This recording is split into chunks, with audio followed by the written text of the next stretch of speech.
Welcome. So as I mentioned in the previous video, in this video I will be implementing a dynamic array.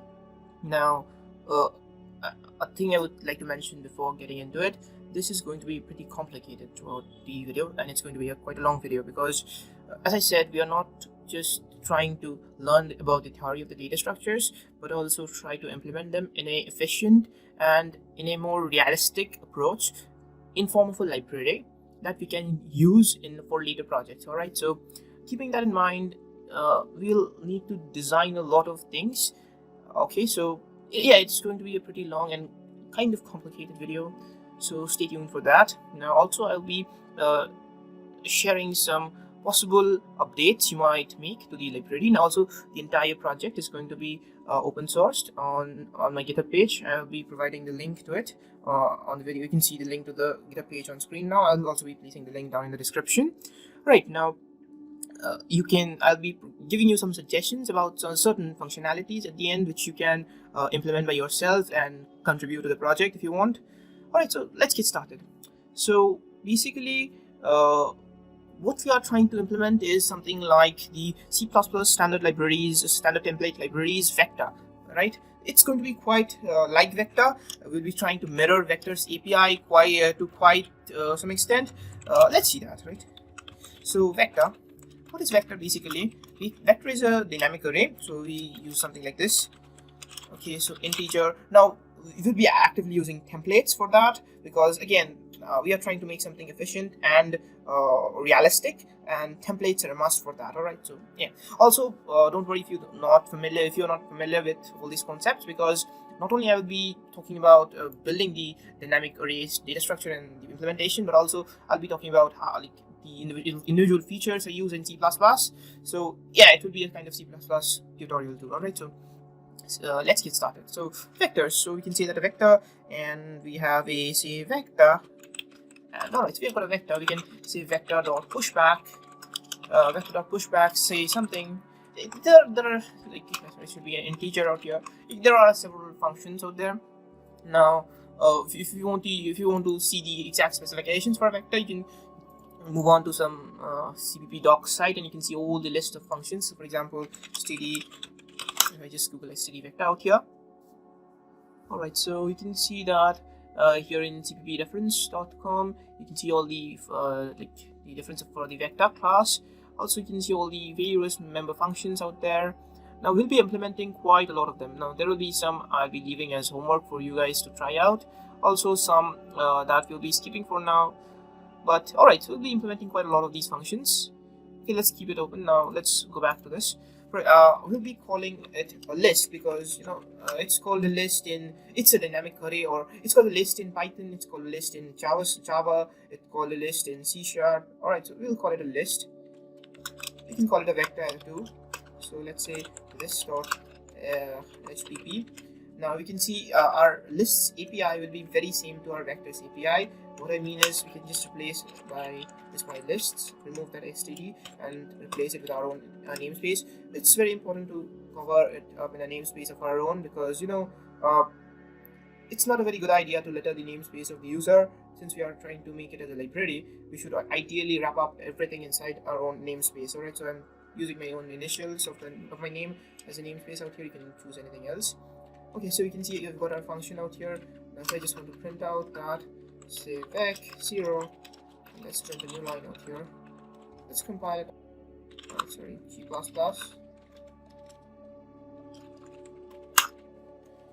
If I run it, you can see 48 is being printed out. Now let's go into the implementation without much ado. So basically, how does our list work? And let's see the implementation. All right, so let's get started with it.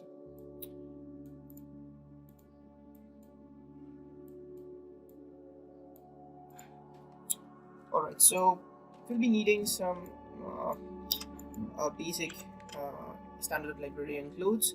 Now, string, I don't think we'll need it. We'll need cmath.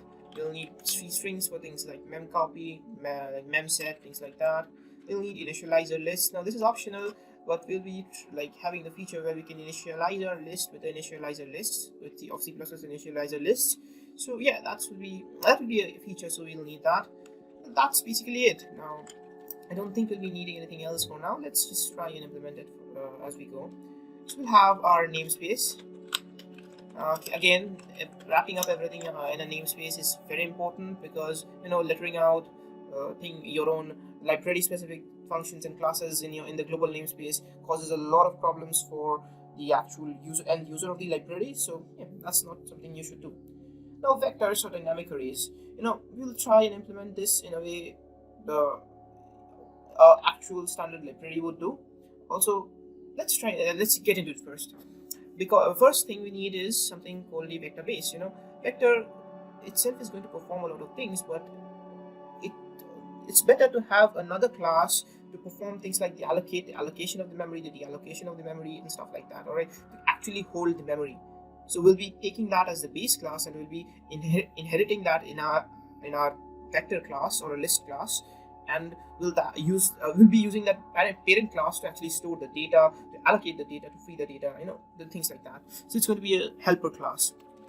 So we'll call it list base. All right. So we've got our template and type name t. This is going to be making our vectors or lists generic. So it would like what templates mean. If you're not familiar with C++, let me just give you a brief idea. What templates mean is this will allow us to use this list to store any kind of data type we want. For example, we can store an integer, we can store a floating point number, we can store a custom struct, custom class, custom type. We can store a list inside a list also. That kind of a thing. That's why it's better to use templates. Now, it's a standard, right?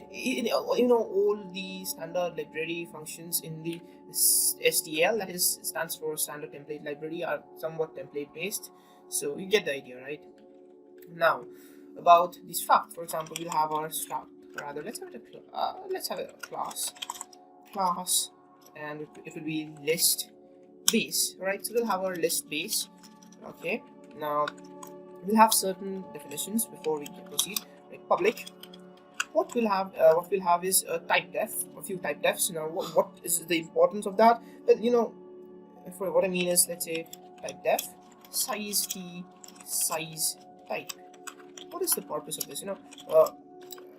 Rather than writing around size t every time we use to store a size value, it's better to create a proxy called size type.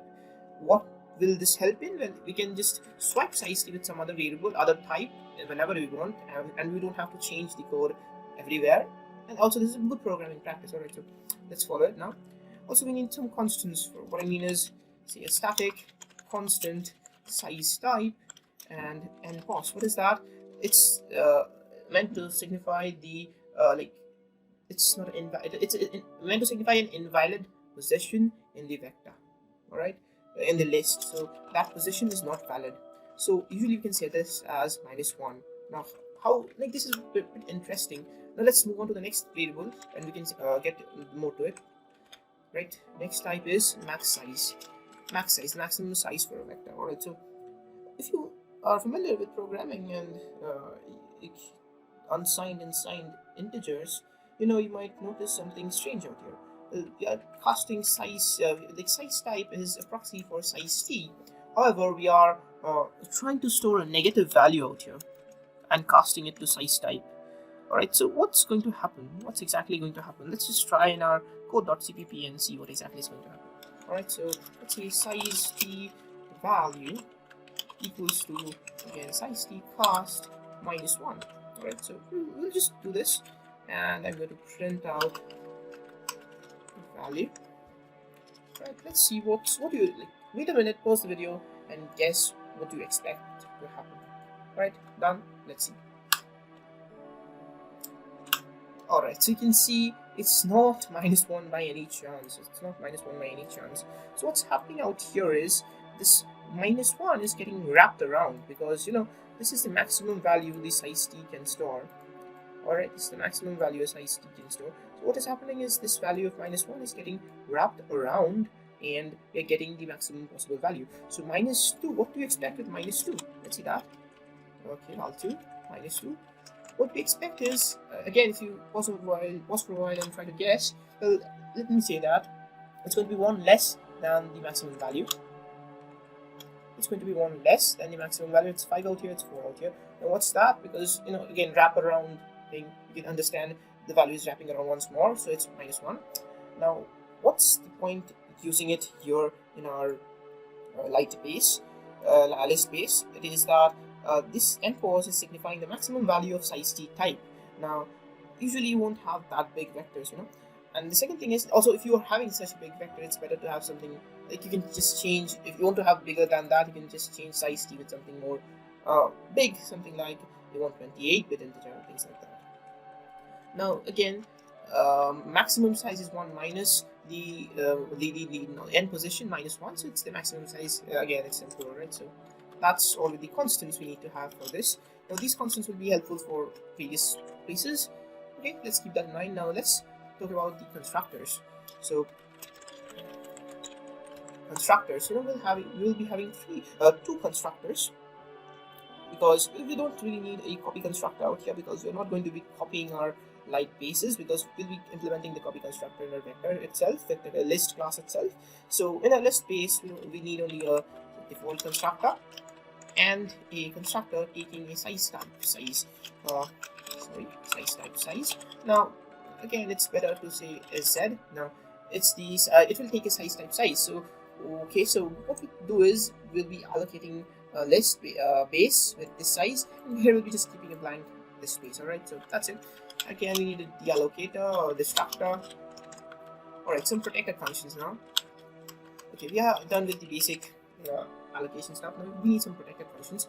For example, that will be used by the vector class itself for various purposes. Let's see that. So do allocate. Now you could just call it allocate. It's just for allocating a memory of fixed size, like malloc, but we are just having a proxy because we want to be able to change it in future without further hassle. So this is a pretty simple way to do that. Again, void do. I'm just like prefixing them with do, because free is already a function in this C standard library. Things might cause confusions, so yeah, just for the sake of that. So t pointer p and size type size. Now this size pointer is, I'm taking the size value for future references. We might do something like cleaning up the data or processing some, like calling some functions with the data like that. We might write some custom allocations logic or the allocation logic. So just keeping it for that. Size t type get new capacity will be we'll pass in the old capacity. So we'll be getting calculating the new capacity based on some growth factor basically.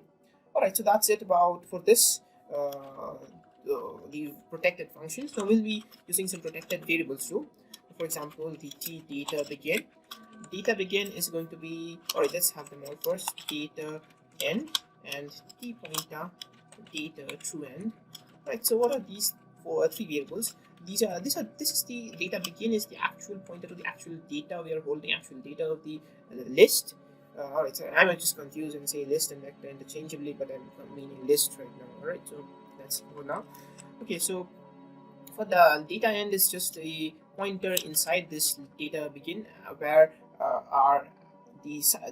where we have relevant items in our data. For example, if we might allocate a list capable of holding 100 items, but we are only storing 10 items in there. So our data end is going to be pointing to item number 10 or item number 11 exactly.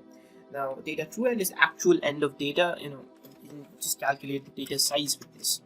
Okay, so basically that's it for our list base class. Now let's just try and go ahead and implement this the functions of this class. All right, so let's say implementation. So first is list base. All right, so we'll be implementing list base out here. Okay, let's see what we'll be implementing in there. First things first, we need to implement the constructors. Let's do that. So we'll have template type name e. Again, we need to write the templates because we are again writing it outside. You could implement the constructor like entire thing inside this too, but yeah, like I prefer doing it with outside because it looks neat like this. Okay, now inline list base again t list base. So this is our default constructor.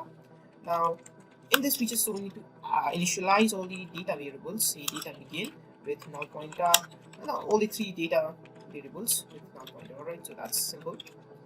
Okay, data end and data true end. We're just initializing everything with null pointers. Now we can just grow allocated data. Next thing is about templates. Again, the next constructor we are talking about that.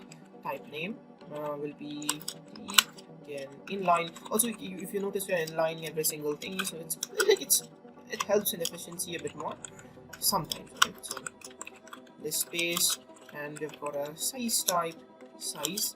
You can see I'm trying not to use the keyword size out here because we might have a function called size. So again, to avoid confusions out there. Now in this, what we'll be doing is data begin will be to allocate. We'll be allocating the memory. So size data end is equals to data begin. Now why is that? Because as I said, this is the pointer to the last element that is relevant. So our actual data might be data array might be longer of a larger capacity, but we are only storing, say, like very small amount of data in there.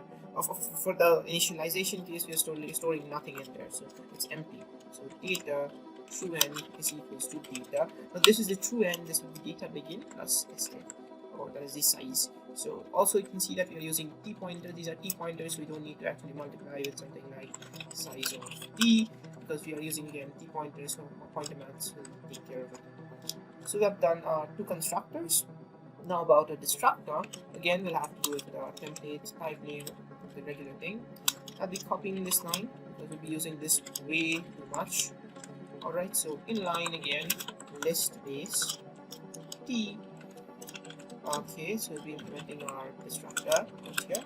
Okay, so what we'll be doing in our destructor is to check if data begin. So if data begin has been allocated, we'll just say do free data begin, and we'll calculate the size of our data. So how can we do that? It's pretty easy to calculate the size of our data. So to do that, we just need to do, say, let's cast it to, say, size type and data true end minus data begin. That's the size, right?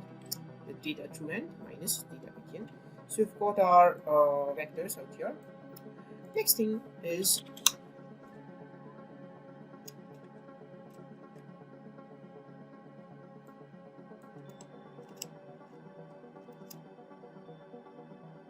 alright, so next thing we need to do is data begin is equals to data end is equals to data true end is equals to null pointer. We'll just be setting everything. That's important, otherwise you might run into some issues later. About, so like, if you're again checking it again, you're trying to deallocating some memory, you have already deallocated, causing it to crash. Now that's not good, right? So next thing we need to implement is the to allocate function. So again, the inline function t pointer list base t to allocate. What we'll do out here is take a size type as z. Okay, so what we'll say is if z is equals to 0, we'll say return null pointer, because we can't really allocate a zero size pointer, a zero size value, right? Now auto, or rather you can say t pointer p is equals to new. You can use malloc out here if you want to use relic for reallocating the size when the dynamic array grows, but I prefer sticking to C++ as much as I can, so I'll be sticking to it right now too. Alright, so return okay p. Alright, now I'm skipping a step out here. If you are intelligent enough, or if you are experienced enough, you will be noticing that you need to check whether the allocation has successfully completed or not. There is a chance that the allocation might fail, so you need to check if p is equals to null pointer and do some error handling out here, right? It's important to do some error handling out here if our p is null pointer, but we'll not do that because like different systems might implement different types of error handling. For example, if you have your own logging framework, you might just log it using that. For example, in C++ standard library, it can be just throwing a standard std exception. There can be several ways to achieve that. Since I'm not following any particular standard, I'll be just leaving it as it is. So if it fails, it will crash. Alright, that's not good in itself, but we can assume that it's like, chances of this failing is pretty low. So alright, we can ignore that. So moving on, inline void list space t to free. So size type, or rather t pointer p, and size type is z. Now again, as I said, sz has no purpose right now, but later we might do some processing out here, so I'm just keeping it as it is. So fp will just say free, or rather delete. Okay, delete this, delete array p, and we are done. Now that's it exactly. Last thing is we can just say list. Okay, now this one again, inline type name. Now one more thing is type name list space. Okay, t size type. Now since I'm trying to return a size type, but you know, size type is a type present inside this class out here, present inside this list space class out here, declared inside that. So it's not present outside, so you need to add a template type name, then followed by this class name, followed by this, and then followed by size t to make it work again. So get new capacity size. Now inside that it's okay, old capacity, and we can implement that method. How can we implement that method? Well, it's pretty simple. You can say that return if old capacity is greater than 0. Like if the old capacity is greater than 0, we'll be returning old capacity times 2. You can do a float factor or custom factor that user can set up. Then we're going to be fixing it to 2, alright? So, and otherwise it's going to return 1. Alright, so if it is 0, the old capacity is 0, it's going to return 1. Now that's basically it for the implementation of our list base. Now if you want, we can just compile and run it, but well, again, I don't really want to waste time because we don't really have anything to know, anything interesting to see in this class itself. So let's just move on into the implementation of our vector class, or list class. Alright, so moving on to the list class. Now this is going to be pretty complicated in itself, so let's try and see that for ourselves. Again, we'll have a template thing, so class list public, again list space. Now we are inheriting it from list space. In C++, you inherit like this. Now that can be, this can be private, protected, depending upon the situation. Right, so we are inheriting that, and we'll have some private type defs in this class too. For example, type def list base t. What can we call that? Base type. Alright, so this is our base type. Again, type def list t, that is our this type. Alright, so this is the current type, and these are standards. Now we also need to bring in some things from this class, like list base class, inside our this class, the vector list class. So let's do that. So base type data, first the variables, 3 variables. For our 3 variables, we need the constants. So base type and was and max size. Okay, so we have got our constants. Now we need to bring some functions. So it's do allocate, do free, and get new capacity. Now we've brought in all our functions from that class. Next thing we need to do is the constructors, or rather, also we need some type defs that will be public, because let's see that first.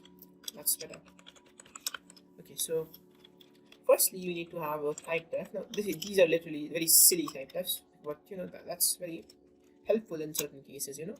So let's say type def t value type. What is that value type? Like you're just creating a proxy, which itself is a proxy for value as value type. Again, let's just copy paste this one. The t pointer will be a pointer. Again, const t pointer will be a const pointer. Things like that. Let me just implement all of them. So yeah, we have a reference out there too.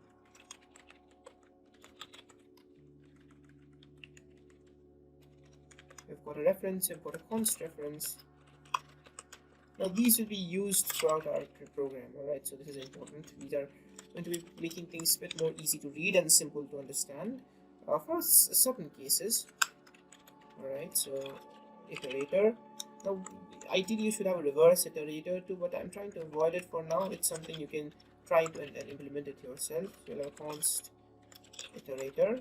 Also we'll have our type def size t size type. All right, so we've got our type defs that we'll be using in there. Now ideally you should have something called a reverse iterator to iterate in reverse, but I'm going to avoid it for now. Let's go for the constructors. So what will be the constructors? Firstly, we've got our empty default constructor, then we'll have a constructor say with a size type and size. We'll have a constructor with the again size type and a const reference to something that we'll be using to fill up our entire vector width list with. Like we'll be filling every single item of our list of size sz with the value vl. Again, we'll need a list with a const this type reference. So this is going to be our copy constructor. As I said, we'll be implementing the copy constructor directly in the vector. Now you could ideally have something called a move constructor. You should ideally have that, something like this, but we will be avoiding this for this video, for this tutorial. Okay, because we're not going to be using it right now, at least. Again, the std initializer list will be having a value type list, or rather, let's keep it other. Okay, we have done that. Now next thing is about bringing in creating a list from a iterator of another type. For example, sometimes you can say that creating a list with taking a list of integers and transforming them into a list of bytes. So that's a useful thing to have. So let's implement that. So it will be templates. Again, that will be template based inside this template based class itself. Templates, type name, other type, list, and to be a const other type, pointer, another start, another first, again const other type, pointer, last. Alright, so this is going to be our creating a list from iterator or pointers. Next thing is destructor. There are things that our destructor will be doing.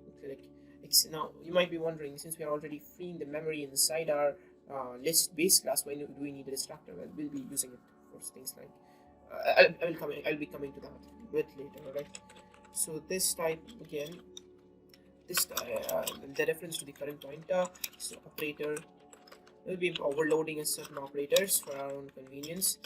Okay, so this is the equality operator. So for example, the purpose of this is so that you can do something like say vector one list, say integer l1. Again, you have a list integer l2, l1 is equals to l2. So that for you to be able to do this, we need to implement this function that is called operator overloading. All right, this will be done.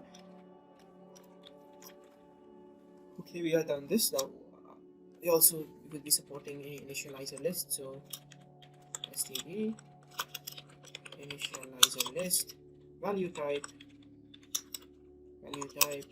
OTHR, value type other. All right, so we've got our initializer lists ready. Next thing is again out here you could implement a operator with the something like the move constructor, but we'll not be doing that for this video. Again, void swap. Now just type this other. Now if you don't know what swap is, it's something that I've taken from the original vector itself. So it's swapping the values of two vectors, swapping the data. There's a pretty easy trick, easy and neat way to do it. I'll be telling you about that once we are implementing that. Alright, so void assign again size type size and const reference value. Alright, we'll be assigning that. We'll be also assigning from a std initializer list value type other.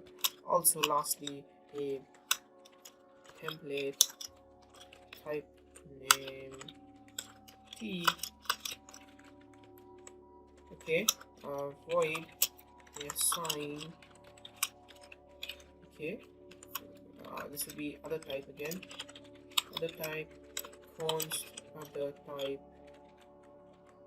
type pointer first const other type pointer last. Alright, we'll be assigning the 3 assigned functions. Next, we need to have the functions to enable using this list in a range based for loop. What I mean is, if you go back to our code, you can say that for normally if you do things like int I equals to 0, equals to here I is less than vec dot size in I plus plus, and then do something with say vec I is equals to 0. Now this is one way of doing things, but there is another way.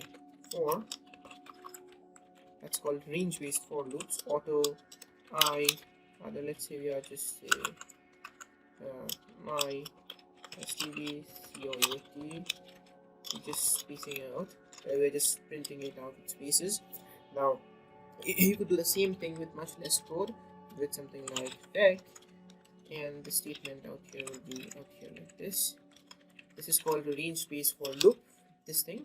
So to be able to use this, we need to have certain functions implemented in our classes. So those functions are iterator begin,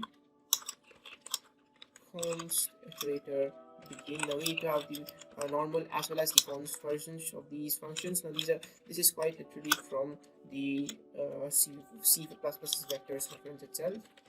Now C begin, what is the difference between C begin and C begin? That might be an interesting question. Well, begin returns a const reference or a normal iterator or const iterator depending upon the situation we are in, whereas C begin will always return a const reference or const pointer. Alright. The next thing is, obviously you can guess, I hope, that is iterator end. Okay, const iterator end, const and const iterator c end st. Okay, we've got these. The next thing is, the next functions are boolean empty const. It will check whether the vector is list is empty or not. Well, one more thing, if you have been wondering why am I putting these const after these, so this signifies that the function cannot change the state of the class it's in. So the class is protected.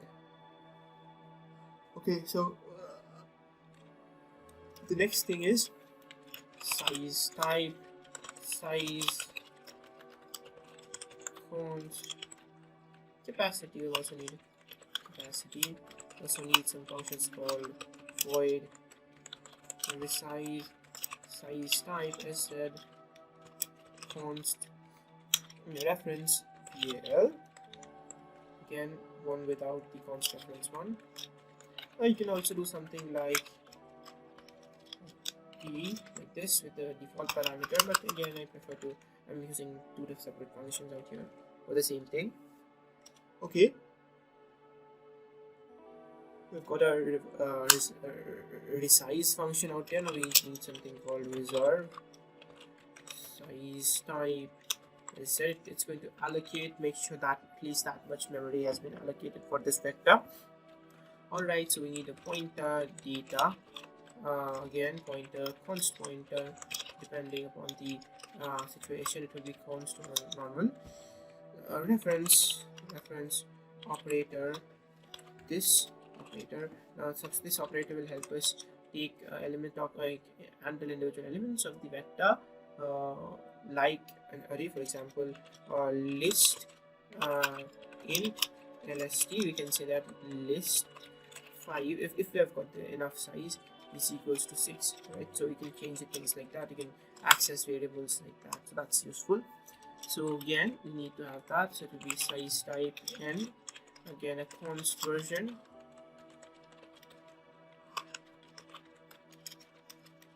we'll have a const version for this as well.